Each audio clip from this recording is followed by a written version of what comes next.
Bab 166 Cedera Fatal, Douluo Dalus Sol Len 2. Huo Yuhao berdiri diam, linglung sejenak. Dia menggelengkan kepalanya dan tertawa tak terkendali. Lupakan saja, itu bukan hal yang buruk, lagi pula dia masih bisa terus berkultivasi dengan keterampilan jiwa keempat ini. Kondisi Huo Yuhao telah hampir sepenuhnya pulih pada titik ini, dan lautan mentalnya yang kedua sekali lagi dapat melepaskan kekuatan besar dari tatapan jiwa takdir. Dia bertanya-tanya bagaimana keadaan Zhu Zi dan Keke. Dia harus segera bertemu dengan mereka. Huo Yuhao menatap langit sambil berpikir. Dia ingin melanjutkan ke luar pegunungan bercabang ini. Dia bisa tahu bahwa jalur percabangan ini tidak sama dengan yang mereka lewati ketika mereka memasuki jalur utama. Itu harus menjadi jejak tetangga. Sebuah ledakan keras tiba-tiba terdengar dan Huo Yuhao berhenti di jalurnya ketika dia mendengarnya. Dia melihat ke arah suara itu datang dengan ekspresi bingung. Tampaknya dari jalur utama, tapi ledakan keras itu tidak dilepaskan oleh keterampilan jiwa binatang buas. Bau logam yang meledak-ledak sepertinya mengingatkan pada seorang insinyur jiwa. Apakah mereka? Huo Yuhao segera mengubah arah tanpa berpikir. Dia bahkan tidak menggunakan alat jiwa tipe terbang, malah berlari ke arah suara. Saat dia meledak ke depan, dia mengarahkan jarinya keluar, dan sosok emas menyusulnya. Huo Yuhao mengangkat tangannya untuk menepuk serigala emas necromantik. Huo Yuhao memadamkan jiwanya yang terpelihara, dan menyimpan jenazahnya di alat jiwanya tipe penyimpanan. Zhu Zi dan Keke berada dalam situasi yang sangat canggung sekarang. Karena mereka kehilangan kontak dengan Huo Yuhao, mereka tidak melakukannya dengan baik. Ketika Huo Yuhao melemparkan kaki mekanis alat jiwa eksplorasi semua medan, Zhu Zi sudah tahu bahwa dia tidak punya pilihan. Huo Yuhao terikat untuk membalik alat jiwa. Karenanya dia hanya bisa mengendalikan alat jiwa secara pasif untuk memastikan keselamatan mereka. Serigala emas tidak secepat alat jiwa ketika itu turun gunung. Ketika akhirnya berhenti bergulir, tidak ada lagi serigala emas mengejar mereka. Zhu Zi dan Keke bergegas keluar dari alat jiwa eksplorasi semua medan pada saat-saat pertama yang mungkin untuk muntah. Bagaimana mereka bisa merasa baik setelah meluncur hampir 1 kilometer ke bawah gunung dalam 5 menit? Kemudian mereka pingsan, mereka bahkan tidak merangkak kembali ke alat jiwa eksplorasi semua medan. Tapi mereka agak beruntung. Tidak ada binatang buas yang menemukannya saat mereka tidak sadar. Mereka sadar kembali perlahan pada pagi kedua saat matahari menyinari mereka. Selanjutnya mereka berdua memutuskan untuk kembali untuk menemukan Huo Yuhao setelah beristirahat sejenak. Keduanya berada dalam kondisi pikiran yang berbeda, tetapi mereka tetap diam dan tidak berinteraksi satu sama lain. Ini terutama terjadi pada Zhu Zi, yang mengalami spektrum emosi yang besar. Kadang-kadang, dia panik dan cemas. Pada orang lain, dia sedih dan pemarah. Ini adalah pertama kalinya Keke melihatnya menampilkan begitu banyak emosi dalam sekali jalan. Keke lebih mudah dibandingkan dengan dia. Dia hanya memikirkan ekspresi tegas dan percaya diri Huo Yuhao ketika mereka berpisah. Keke masih bisa mengingat suara gema dari puncak gunung ketika mereka bergulir. Tanpa ragu, suara ini berasal dari paket serigala emas yang Huo Yuhao tarik. Pada saat itu, dia tahu bahwa dia tidak akan pernah melupakan Huo Yuhao. Mereka mungkin hanya berteman, atau dia bisa mengembangkan perasaan untuknya. Apapun itu, Huo Yuhao meninggalkan kesan mendalam di hati mudanya. Meskipun mereka tidak banyak berinteraksi satu sama lain, mereka masih diam-diam mengakui bahwa mereka harus menyelamatkan Huo Yuhao. Itulah sebabnya mereka beristirahat sebentar. Setelah tubuh mereka pulih, mereka segera mengendalikan alat jiwa penjelajahan semua medan yang babak belur untuk menjelajah jauh ke dalam pegunungan Jingyang. Mereka berusaha menemukan Huo Yuhao, dan telah menghabiskan 2 hari terakhir melakukannya. Mereka bertemu banyak binatang buas selama 2 hari terakhir. Namun, mereka tidak pernah dalam bahaya nyata karena mereka adalah insinyur jiwa kelas 5, dan bahkan memiliki alat jiwa eksplorasi semua medan untuk melindungi mereka. Tetapi, ketika mereka mencapai puncak gunung, yang bisa mereka temukan hanyalah jejak pertempurannya, mereka tidak dapat menemukan Huo Yuhao. Mereka juga berusaha mencarinya di gunung terdekat. Mereka menolak untuk percaya bahwa Huo Yuhao sudah mati. Meskipun demikian, mereka tidak membuat kemajuan. Ketika mereka akhirnya siap untuk pergi dan melanjutkan ke titik pertemuan lama, mereka diserang oleh beberapa binatang buas yang kuat. Musuh-musuh sering saling berpapasan. Mereka bertemu sekawanan serigala emas yang sama yang Huo Yuhao abaikan kemarin. Melalui kematian Raja Serigala Silvermoon, ketiga serigala emas itu mendapat pukulan ganas. Silvermoon Wolf King sangat peka terhadap bahan baku yang paling cocok untuk budidaya serigala jenis logam. Di bawah bimbingannya, kemampuan seluruh serigala meningkat sekitar 20%. Ini adalah sosok yang mengejutkan. Ini berarti bahwa serigala emas dapat memiliki 120 tahun budidaya bahkan jika itu hanya dibudidayakan selama 100 tahun. Namun, Silvermoon Wolf King dibunuh oleh Huo Yuhao begitu saja. Mereka bahkan tidak tahu bahwa Silvermoon Wolf King belum mati. Selama 2 hari terakhir, ketiga serigala emas dengan panik memimpin sisa serigala untuk mencari Silvermoon Wolf King. Bahkan ketika mereka bertemu dengan Beast Soul lainnya, mereka akan membunuh mereka tanpa ampun. Di sekitar jalan utama, tidak ada binatang jiwa lain yang bisa bersaing dengan paket serigala ini. 3 serigala emas itu sangat cerdas. Setelah melihat bola logam yang rusak, mereka tidak ragu-ragu, dan segera memiliki seluruh serangan paket serigala. Juzi dan Keke dengan cepat terlibat dalam pertempuran yang sulit. Mereka memiliki banyak alat jiwa karena mereka adalah insinyur jiwa kelas 5, jadi mereka masih berhasil membunuh banyak serigala emas tingkat rendah. Namun, kekuatan jiwa mereka terbatas. Mereka juga tidak berani menggunakan alat jiwa tipe terbang di siang hari bolong. Mereka juga tidak memiliki keterampilan jiwa seperti imitasi yang dimiliki Huo Yuhao. Jika mereka memasuki udara, mereka pasti akan diserang oleh binatang buas dari segala arah. Selain itu, 3 serigala emas bisa melompat lebih dari 10 meter, dan mereka pasti tidak akan memberi mereka kesempatan untuk melarikan diri. Bom meriam besar di tangan Keke menembaki Raja Serigala Emas yang melompat, percikan melintas di tubuh Raja Serigala Emas, dan itu dikirim terbang jauh lebih dari 10 meter, untuk sementara tidak mampu. Ini adalah meriam petir angin Keke. Memiliki kecepatan angin dan gemuruh guntur, itu sangat kuat. Itu sangat berguna melawan binatang jiwa berjenis logam ini. Namun, itu juga sangat mengurangi kekuatan jiwa Keke. Serigala emas ini terlalu sombong. Bahkan serigala biasa hanya terluka kritis ketika dipukul. Adapun raja-raja serigala emas, mereka hanya mati rasa untuk sementara waktu. Siswa yang lebih maju dari Sun Moon Imperial Soul Engineering Academy semuanya memiliki spesialisasi mereka sendiri dalam penelitian alat jiwa yang dipersenjatai. Seperti bagaimana Keke memilih meriam yang berat dan Juzi memilih jeruk keprok. Mereka menggunakan berbagai jenis alat jiwa. Juzi melemparkan jeruk keprok yang tak terhitung jumlahnya di gerombolan serigala.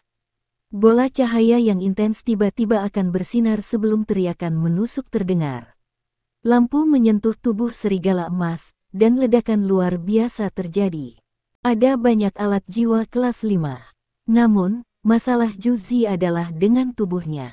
Secara fisik dia tidak sekuat Huo Yuhao. Bahkan Keke jauh lebih rendah daripada Huo Yuhao. Tapi itu sebabnya Juzi mengejar keunggulan kuantitas daripada kualitas. Keduanya bekerja dalam kohesi. Satu bertanggung jawab untuk melawan paket serigala, sementara yang lain fokus menyerang mereka. Ini berhasil menempatkan mereka dalam posisi yang relatif nyaman melawan serigala.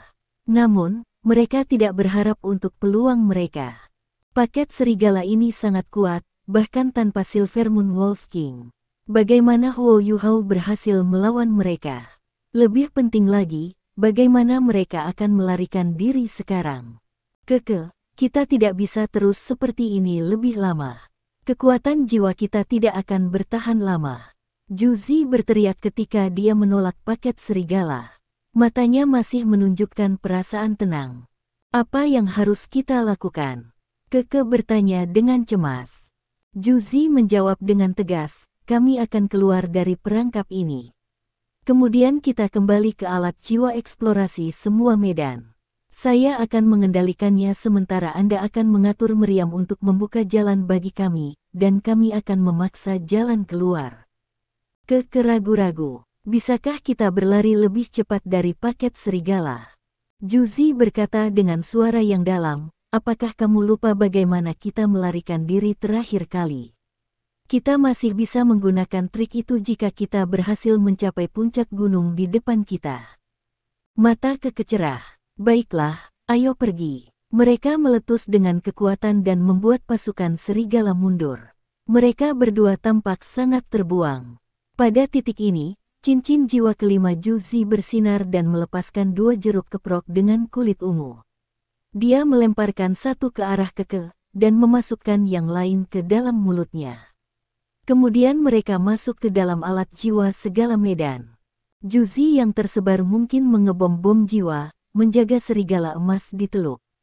Juzi sudah mulai mengendalikan alat jiwa eksplorasi semua medan untuk bergerak dengan kecepatan tercepat. Keenam kaki mekanik berdiri dan mendukung bola logam yang terdistorsi. Kakinya mengambil langkah besar saat mereka bergegas ke gunung terdekat. Meriam berat Keke diposisikan di jendela depan. Dia tidak bisa diganggu dengan melestarikan kekuatan jiwanya sekarang. Sementara jeruk keprok ungu Juzi memberinya sangat asam, itu berhasil memulihkan kekuatan jiwanya sekitar 30%. Itu adalah kemampuan terkuat dari jiwa bela diri tipe makanan Juzi. 3 ledakan ditembakkan dari Wind Lightning Cannon ke arah serigala, dan dengungan tajam terlepas dari alat jiwa eksplorasi semua medan saat Juzi mengisinya dengan kekuatan jiwanya. Keenam kaki mekaniknya mulai bergerak cepat, meledak ke arah depan. Juzi membuat pilihan yang tepat.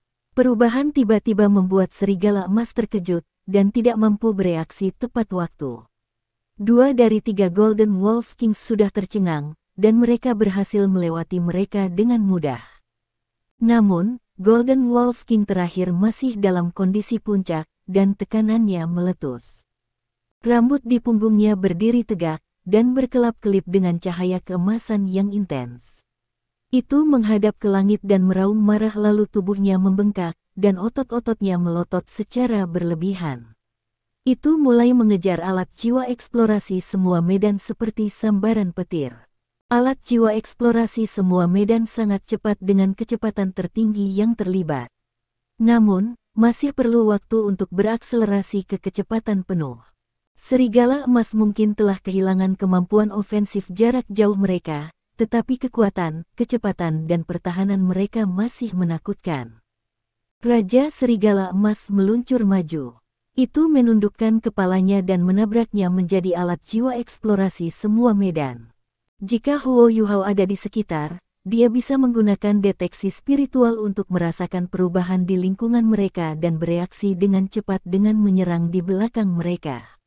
Namun, Juzi dan Keke bukan Huo Yuhao, apalagi fakta bahwa mereka kelelahan. Selain itu, Keke juga menghabiskan banyak energinya mencoba mengukir rute melarikan diri sekarang. Juzi masih mengaktifkan penghalang pertahanan, tetapi Golden Wolf King juga masih menabraknya. Alat jiwa eksplorasi semua medan pasti bisa menahan satu serangan habis-habisan dari seorang insinyur jiwa kelas 6. Namun, penghalang pertahanannya hanya kelas 5 sekarang, karena itu tergantung pada budidaya pengguna. Serangan ganas Golden Wolf King mengatasi penghalang alat jiwa kelas 5 secara instan. Cakarnya menyerempet ke bola logam secara gila-gilaan, dan kepalanya membentur sisi alat jiwa penjelajahan segala medan dengan berat. Alat jiwa eksplorasi segala medan memang tahan lama. Meskipun tidak seimbang, serangan Raja Serigala Emas hanya meninggalkan penyok, dan tidak bisa melubangi alat jiwa. Namun, ini masih fatal bagi Juzi dan Keke. Alat jiwa eksplorasi semua medan tidak seimbang jatuh ke depan, akselerasi ke depan menurun secara signifikan. Ketika Juzi berhasil menstabilkannya, paket serigala sudah menyusul. Metode serangan mereka sangat sederhana. Mereka mengikuti contoh Golden Wolf King dan mengetuk alat jiwa dengan berat. Namun, mereka mengincar 6 kaki mekanik sebagai gantinya. Kaki alat jiwa ini dibangun menggunakan bahan khusus dan agak tahan lama. Namun, mereka masih sedikit rusak selama beberapa hari terakhir, terutama pada hari ketika mereka turun gunung. Meskipun mereka masih bisa pergi tanpa melanggar, mereka tidak bisa memastikan keseimbangan lagi. Alat jiwa runtuh dan mulai bergulir, banyak yang membuat Keke dan Juzi kecewa. Serigala emas bergegas untuk mencakar alat jiwa. Tubuh mereka menelan seluruh alat jiwa, dan gigi serta cakar mereka membuat suara-suara yang mengganggu dan menggaruk ketika mereka menyentuh alat jiwa logam. Lekukan dan goresan mulai muncul di seluruh permukaan alat jiwa. Meskipun serigala emas sementara tertunda oleh eksterior logam yang sangat tahan, Juzi dan Keke tidak bisa membuat alat jiwa eksplorasi semua medan berdiri lagi. Bang, sebuah cetakan cakar besar tiba-tiba muncul di alat jiwa penjelajahan segala medan, terlihat bahkan dari dalam. Kekuatan menakutkan di baliknya dan dentuman yang menggema mengungkapkan bahwa ini adalah pekerjaan Raja Serigala Emas. Lebih buruk lagi, Raja Serigala Emas lainnya juga bergegas. Hanya masalah waktu sebelum alat jiwa eksplorasi segala medan hancur berkeping-keping. Juzi dan Keke saling memandang. Mereka bisa melihat kesedihan di mata dan wajah orang lain. Mereka tidak lagi punya kesempatan. Mereka juga tidak berani membuka pintu kaca kristal lagi, karena serigala emas pasti akan memanfaatkan kesempatan untuk memaksa masuk ke alat jiwa. Jika kematian terjadi secara instan, mereka mungkin binasa sebelum mereka merasa takut. Melihatnya seperti itu tidak terlalu menakutkan. Yang benar-benar menakutkan adalah menunggu kematian ketika mereka melihat pemandangan pembantaian di sekitar mereka. Suara menggaruk yang dibuat oleh cakar tajam yang menyerempet permukaan logam dari alat jiwa menyebabkan Juzi dan Keke bergidik ketakutan. Aku tidak menyangka kita akan mati di sini hari ini. Juzi menghela nafas. Matanya tidak dipenuhi dengan ketakutan, tetapi kemarahan. Ayah, Juzi kecilmu tidak bisa membalasmu lagi. Rencana kami tidak pernah bisa dipenuhi. Saya selalu membanggakan kecerdasan saya, tetapi saya bertemu dengan akhir yang mengerikan. Ayah, bisakah aku masih mencicipi masakanmu ketika aku mencapai dunia lain? Ayah, ibu, aku merindukanmu. Saya datang. Saat dia berbicara, Juzi menutup matanya. 2 aliran air mata mengalir di pipinya. Dia berbeda dari Keke. Keke tidak putus asa, dan sebaliknya mengungkapkan semangatnya yang tegar. Banyak alat jiwa dengan cepat muncul di depannya. Dia mengambil susunan formasi mereka terpisah sebelum menghubungkannya dengan cara khusus. Ayo, brengsek, saya akan mengambil risiko semua untuk bertarung dengan Anda. Jika Anda ingin makan daging saya akan membuat Anda terpisah. Dia menghubungkan arai formasi, dan menggunakan formasi pengumpulan energi pada intinya. Dia perlahan membentuk struktur khusus yang mungkin terlihat berantakan, tetapi masih mengeluarkan aura yang menakutkan. Juzi mendengar kata-kata Keke dan tahu apa yang dia lakukan sekarang, tapi dia tidak menghentikannya. Pada akhir hidup mereka, binasa bersama Golden Serigala bukanlah akhir yang buruk. Namun, situasi di luar alat jiwa eksplorasi semua medan sepertinya berubah secara instan. Serigala emas melompat ke arah alat jiwa, tetapi matanya kosong dan tubuhnya kaku. Sayangnya, tidak ada serigala emas yang menyadarinya, mereka semua terlalu sibuk menyerang alat jiwa penjelajahan semua medan. Bang! Serigala emas yang kaku memukul serigala emas lainnya, yang pada gilirannya membuat serigala itu mengaum dengan marah. Sebelum itu bisa bereaksi lebih jauh, ledakan mengerikan terjadi. Ledakan booming membuat es berserakan, dan setidaknya 20 serigala emas terperangkap dalam baku tembak. 6 atau 7 yang paling dekat dengan pusat serigala Golden Serigala benar-benar hancur berantakan. Mereka yang terkena gelombang kejut berikutnya juga terluka parah. Seorang tokoh memanfaatkan kesempatan ini untuk menyerang.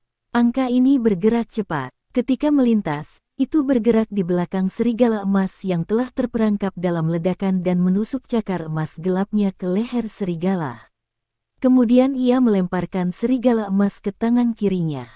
4 cincin jiwa, 1 putih, 1 ungu dan 2 hitam bersinar. Cincin jiwa hitam terakhir khususnya bersinar sangat cerah. Sosok ini tidak lain adalah Huo Yuhao, yang bergegas dan berhasil menjangkau mereka pada saat yang paling kritis ini. Matanya telah berubah perak cerah. Cincin jiwa keempatnya melintas, dan di matanya tampak pusaran air 7 warna. Dia mengarahkan pandangannya ke salah satu dari 3 Golden Wolf Kings. Raja Serigala Emas itu menundukkan kepalanya tanpa sadar dan menatapnya. Adegan aneh tiba-tiba muncul. Pusaran air setinggi 7 kaki 1 warna muncul di atas Raja Serigala Emas. Itu berputar dengan cara yang canggung sebelum menembus tengkorak Serigala Emas ke dalam tubuhnya. Tubuh Golden Wolf King menegang seketika, menjadi tidak bergerak. Mata merah darahnya berubah warna perak seperti milik Huo Yuhao, begitu juga pancaran seperti pusaran air yang keluar dari tubuhnya. Mata Huo Yuhao menjadi normal kembali sesaat kemudian. Aura pembunuhan yang kuat keluar dari tubuhnya. Huo Yuhao membawa permusuhan yang mendalam dengan paket serigala emas ini yang telah mengancam hidupnya sebelumnya. Sekarang mereka bahkan mengancam kehidupan Keke dan Juzi.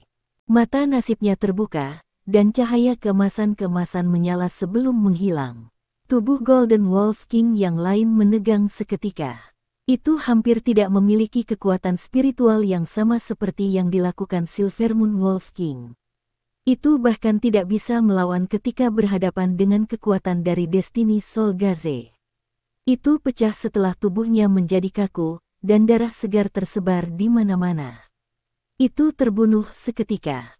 1 Golden Wolf King dikendalikan oleh keterampilan jiwa keempat Huo Yuhao, dan Golden Wolf King lainnya terbunuh oleh Destiny Soul Gaze. Terlepas dari mereka, 1 Raja Serigala Emas tetap ada.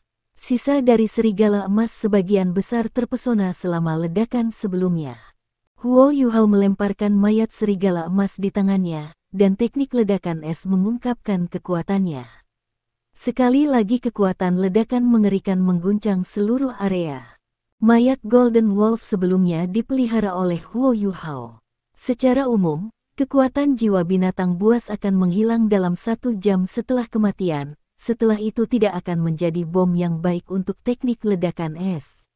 Namun, Huo Yuhao menggunakan necromancy untuk mengendalikan mayat serigala emas itu, dan dengan demikian mempertahankan kekuatan jiwanya.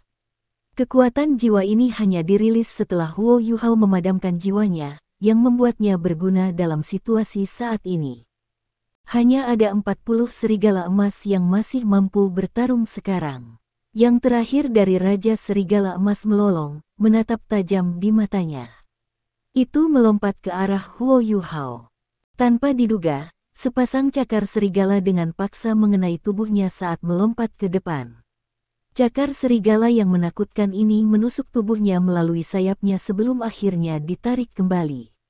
Bagian depan Raja Serigala Emas tercabik-cabik. Organ dalamnya dan darah segar tersebar di mana-mana. Itu adalah Raja Serigala Emas yang dikendalikan oleh keterampilan jiwa keempat Huo Yuhao yang melepaskan serangan itu. Tampaknya sudah gila, ia menyerang Serigala Emas setelah membunuh Raja Serigala Emas ini. Iya nih. Ini adalah keterampilan jiwa yang diperoleh Huo Yuhao dari Silver Moon Wolf King, Spiritual Confusion. Ini adalah kemampuan yang bahkan tidak dimiliki Silver Moon Wolf King. Huo Yuhao adalah guru jiwa tipe spiritual, tapi Silver Moon Wolf King tidak benar-benar dianggap sebagai makhluk jiwa tipe roh. Itu hanya menggunakan kekuatan spiritualnya untuk mengendalikan berbagai elemen untuk tujuannya sendiri. Itu lebih dari makhluk jiwa multi-unsur yang tidak bisa menggunakan keterampilan jiwa terlalu kuat. Itulah sebabnya cincin jiwanya berubah ketika dikombinasikan dengan mata roh Huo Yuhao. Hasil akhirnya dari transformasi itu adalah keterampilan jiwa ini. Huo Yuhao menamakannya kebingungan spiritual. Itu hanya bisa digunakan pada satu target pada satu waktu, tetapi selama kekuatan spiritual target itu tidak setidaknya sepertiga dari pengguna, itu dijamin akan turun ke dalam kebingungan. Sementara bingung, itu akan menjadi gila dan menyerang segala sesuatu di sekitarnya. Namun, jika kekuatan spiritualnya lebih besar dari sepertiga kekuatan spiritual Huo Yuhao maka target akan diserang secara spiritual. Efektivitasnya akan bervariasi sesuai dengan budidaya spiritual target, tetapi kekuatan spiritualnya tidak diragukan lagi akan jatuh, dan itu akan dilanda vertigo untuk sementara waktu. Jika mass enfeeblement adalah skill jiwa kontrol kerumunan Huo Yuhao, maka kebingungan spiritual ini dapat dianggap sebagai keterampilan kontrol spiritual target tunggal. Ini adalah pertama kalinya dia menggunakan spiritual confusion, dan itu mencapai efek yang tak tertandingi segera. Raja Serigala Emas terakhir yang tersisa menjadi gila dan mulai membunuh spesiesnya sendiri. Ini mengurangi kemauan dan moral pertempuran Serigala Emas yang tersisa, karenanya mereka semua melarikan diri dalam ketakutan. Huo Yuhao tidak bisa diganggu untuk berurusan dengan Raja Serigala Emas yang gila. Dia berbalik dan berlari menuju alat jiwa eksplorasi semua medan. Dia tidak yakin bagaimana Zhu Zi dan Keke bertahan. Pada titik ini, pintu alat jiwa eksplorasi semua medan terbuka, dan para wanita merangkak keluar dalam ketakutan dan kebingungan. Zhu Zi berteriak, "Yuhao, lari!" Keke menggunakan semua alat jiwanya untuk membuat alat peledakan diri. Deteksi spiritual Huo Yuhao meliput adegan itu.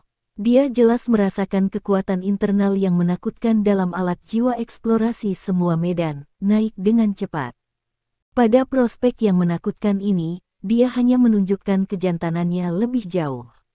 Dia tidak berbalik untuk melarikan diri, tetapi bergegas menuju Zhu Zi dan Keke. Dia bisa mengatakan bahwa mereka sepenuhnya dihabiskan dalam hal kekuatan jiwa dan tidak bisa lepas dari radius ledakan yang akan terjadi. Melihat mereka jauh-jauh di sini, Huo Yuhao tahu mereka datang untuk menemukannya. Bagaimana dia bisa meninggalkan mereka dalam bahaya ketika mereka tidak menyerah padanya? Dia menghambur ke arah mereka, tidak peduli akan akibat apapun. Dia meringkuk mereka dalam pelukannya sebelum mengaktifkan pendorong jiwa kelas 5-nya. Kemudian, dia memilih arah dan menyerbu. Kurang dari 2 detik setelah dia keluar, alat jiwa penjelajahan semua medan di belakangnya berubah merah. Menyusul perubahan ini, ledakan bergema meletus di dalam pegunungan Jingyang. Bum bum bum. Huo Yuhao masih memiliki bantuan deteksi spiritualnya. Dengan itu dia bisa mengatur waktu ledakan yang tepat. Dia menarik lengannya ke dalam dan menarik Zhu Zi dan Keke ke arah tubuhnya, melindungi mereka. Berkat Hong Chen diaktifkan, dan armor permaisuri es dilepaskan, langsung meningkatkan kemampuan defensifnya ke tingkat terbesar. Huo Yuhao hanya merasakan gelombang panas menyapu dia dari belakang.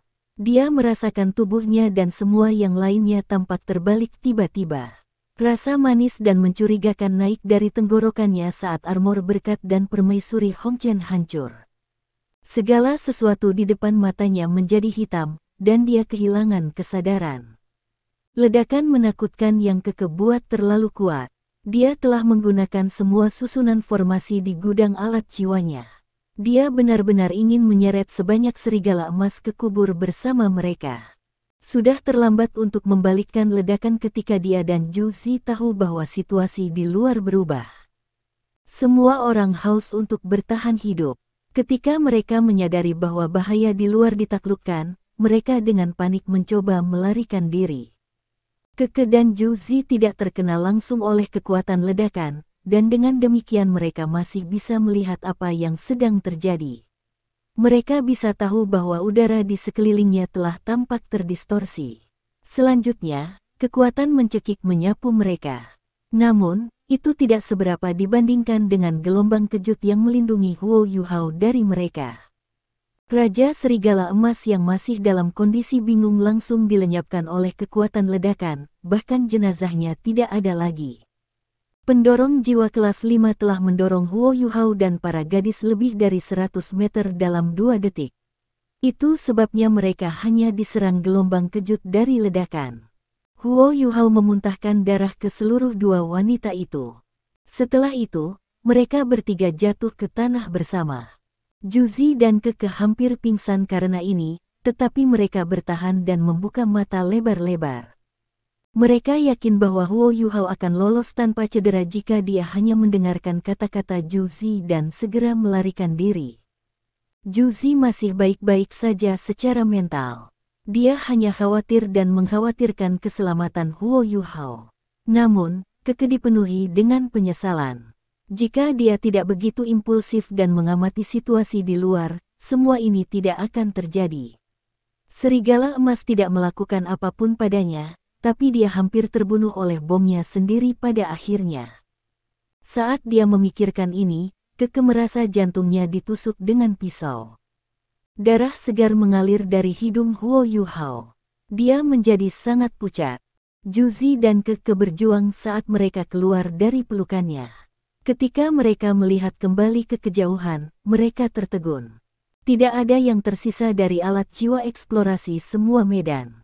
Itu adalah titik nol ledakan dengan diameter lebih dari 500 meter. Sebuah lubang besar sedalam 15 meter telah terbentuk di tempatnya dulu. Bahkan mayat-mayat serigala emas semuanya menghilang. Kabut tanah dan daging turun, membawa bau darah, mendarat hanya puluhan meter dari pusat ledakan. Setelah linglung sesaat, mereka mengalihkan perhatian mereka ke Huo Yuhao tidak sadar di tanah. Mereka bingung melihat pemandangan itu. Huo Yuhao benar-benar berlumuran darah. Punggung, paha, dan betisnya mengalir deras. Ada pecahan peluru yang tersangkut di otot-ototnya di mana-mana. Oh tidak, bagaimana itu berakhir seperti ini? Mengapa akhirnya seperti ini? Keke berseru, benar-benar panik. Juzi mengamuk padanya. Tenang dan tutup mulut. Kita perlu menenangkan diri kita sendiri. Saat dia berbicara, dia dengan cepat berjongkok di samping Huo Yuhao untuk memeriksa pernapasannya dan apakah dia masih hidup atau tidak. Setelah itu, dia mengukur denyut nadinya. Sementara denyut nadi Huo Yuhao sangat lemah, itu masih berirama. Juzi menarik napas dalam-dalam. Dia tahu dia harus tenang sekarang untuk menyelamatkan hidup Huo Yuhao. Keke, lindungi kita. Aku akan menyelamatkannya. Sementara dia berbicara, dia sudah mengambil alat soul type-nya gelang oranye merah dan memberikannya kepada Keke. Di dalam gelang ini ada banyak alat jiwa, yang semuanya diciptakan oleh Juzi sendiri. Baiklah, Keke juga akhirnya tenang sekarang, dan menerima gelang itu dari Juzi. Kemudian dia mengeluarkan botol susu, dan memulihkan kekuatan jiwanya. Dia juga mengambil alat jiwa dari alat jiwa tipe penyimpanan Juzi dan membuat formasi pertahanan. Juzi tidak punya energi untuk repot dengan Keke atau sekitarnya. Meskipun Huo Yuhao masih hidup, kekuatan hidupnya berkurang dengan cepat. Dia bisa berada dalam bahaya fatal setiap saat sekarang. Dia tidak peduli dengan semua pecahan peluru yang masih ada di tubuhnya. Mereka belum bisa ditarik keluar, karena itu akan menyebabkan kehilangan darah yang lebih besar. Dia harus menstabilkan kondisi Huo Yuhao terlebih dahulu. Saat dia memikirkan apa yang harus dilakukan, Juzi mengambil jarum dan benang dari gelang penyimpanan lain di tangannya yang lain. Dia tidak bisa diganggu dengan hal lain, hanya hidup Huo Yuhao yang penting sekarang. Tangan Juzi gemetar saat dia mencoba untuk menusuk jarum. Energi mental dan kekuatan jiwanya sangat lelah, juga menambah kegelisahannya pada campuran, dan dia bisa menyimpulkan bahwa dia tidak stabil. Dia tiba-tiba mengangkat tangan kirinya dan menggigit pergelangan tangannya sendiri dengan paksa. Dia meninggalkan luka yang dalam, dan menggunakan rasa sakit yang kuat untuk menstabilkan pola pikirnya sebelum dengan cepat memasukkan jarum dengan sukses kali ini. Setelah itu, dia mulai menjahit luka Huo Yuhao. Jahitannya dimulai dari kapilernya yang pecah sebelum ia melanjutkan ke otot dan kulitnya. Untuk mengurangi kehilangan darah Huo Yuhao, dia hanya bisa menjaga tekanan pada lukanya dengan berat badannya. Pakaiannya cepat ternoda darah Huo Yuhao. Menjahit luka membutuhkan perawatan yang sangat teliti. Untuk seseorang seperti Juzi yang keahliannya mengukir formasi terperinci, ini tidak sulit untuk dilakukan. Kehilangan darah Huo Yuhao akhirnya dihentikan. Meski begitu, dia masih terlihat sangat lemah dan pucat. Juzi merasakan panas datang dari tempat-tempat yang ternoda darah Huo Yuhao. Semburan kehangatan pekat memasuki tubuhnya, dan membuatnya merasa sangat nyaman. Ini juga membiarkannya memulihkan energinya dengan cepat. Juzi segera menyadari ini sebagai masalah. Dia tidak bisa membiarkan dia menghabiskan kekuatan darahnya karena dia. Hanya kekuatan apa yang dia miliki dalam darahnya.